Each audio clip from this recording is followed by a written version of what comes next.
हो हनमे हनमे हनमे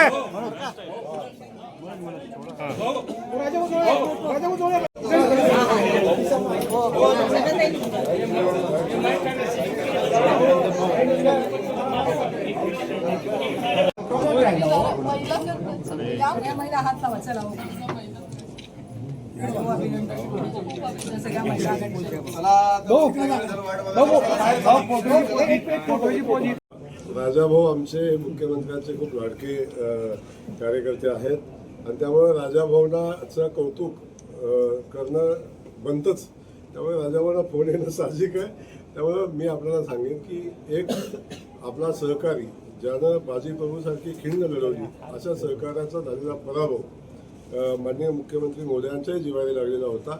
तेव्हा अशा कार्यकर्त्याचं पुनर्वसन करणं हे आदरणीय देवेंद्रजीकडूनच शिकलं पाहिजे, मुख्यमंत्री मोदयांच्याकडूनच शिकलं पाहिजे आणि खरा आदर्श त्यांनी घालून दिलेला आहे. पक्षाच्या वतीनं माळशिरस तालुक्यामध्ये आणि त्या मतदारसंघामध्ये ताकदीनं काम करतात. तेच आमचं नेतृत्व आहे. त्यामुळं बाकी कुठल्या गोष्टी असतील त्या परिस्थितीमध्ये निवडणुकीच्या अनुषंगानं झालेले आम्हाला दिलेली मदत असेल त्या मदतीची आम्ही नक्की जाणीव ठेवू. परंतु एक विचारधारा म्हणून आमचं पक्ष म्हणून आमची भूमिका ठाम आहे. त्याच्यामध्ये कुठली शंका घ्यायचं कारण नाही.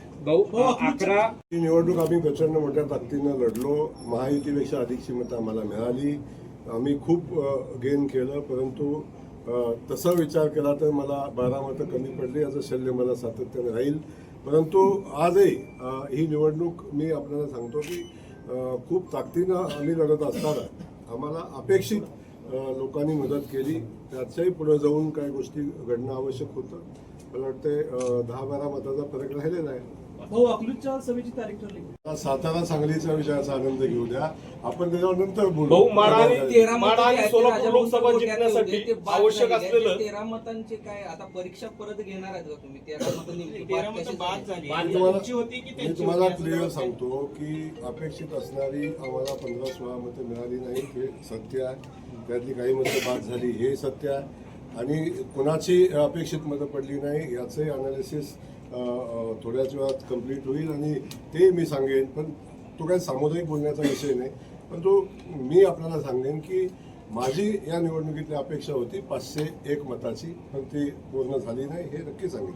पण तो म्हणून या विजयाचं महत्त्व कमी होत नाही. मिळालेली मतं कमी नाहीत. आम्ही या विजयाचा आनंदोत्सव साजरा करू आणि आपल्या सगळ्यांचं खास करून मी माझ्या सगळ्या सहकारी बंधू चुकून कुणाचं नाव घ्यायचं राहिलं असेल आमच्या कुर्डवाडीचे आमचे नगराध्यक्ष आहेत तिथं आणि काही उभाटाच्याही लोकांनी आम्हाला मदत केली होती. सगळ्यांना धन्यवाद देत असताना मी आपल्यालाही मनापासून धन्यवाद देईन की कायम उघडा डोळे बघा नीट अशा पद्धतीची भूमिका आपण पार पाडली आणि आमचे डोळे कायम उघडं ठेवण्याचं काम आपण केलं. याबद्दल आपल्यालाही मनापासून धन्यवाद.